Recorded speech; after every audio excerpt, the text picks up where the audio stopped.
Bonjour tout le monde, je vous remercie d'être là avec moi.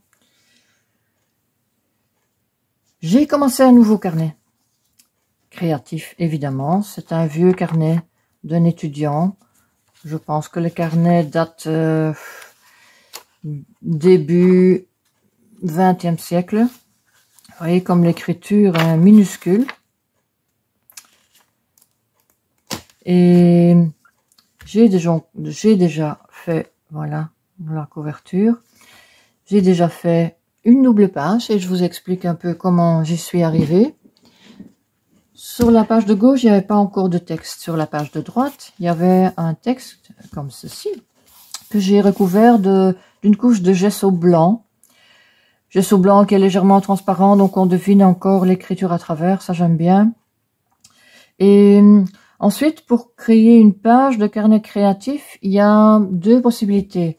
Soit on commence avec un texte ou une citation et on travaille autour, soit on commence intuitivement avec une page et on trouve le texte par après. Ou on décide de ne pas mettre de texte. Je vous explique comment je suis arrivée à ceci. Comme le carnet est très vieux, j'ai pris une revue, un magazine de 1938 et j'ai trouvé un article sur la pêche. J'ai donc trouvé ça intéressant.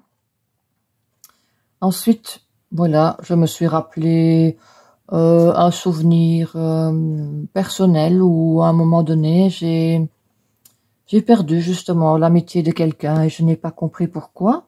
Donc j'ai voulu faire une page avec cette idée-là et j'ai trouvé cette image et je l'ai décalquée sur un papier un peu transparent. Dans le même ton, je l'ai peint, j'ai mis un petit peu des points blancs avec un marqueur Posca parce que voilà, c'est pour moi pour exprimer le fait que une amie, ça peut être éphémère. Et puis à un moment donné, elle disparaît un petit peu pour complètement disparaître. Voilà, ça c'est l'idée de ma page. Ensuite, là, j'ai les éléments principaux, mais je n'ai pas encore vraiment... il n'y a pas assez de créativité, je vais dire. Et j'ai commencé par mettre une couche de gesso transparent sur ces trois éléments. Parce que j'avais envie...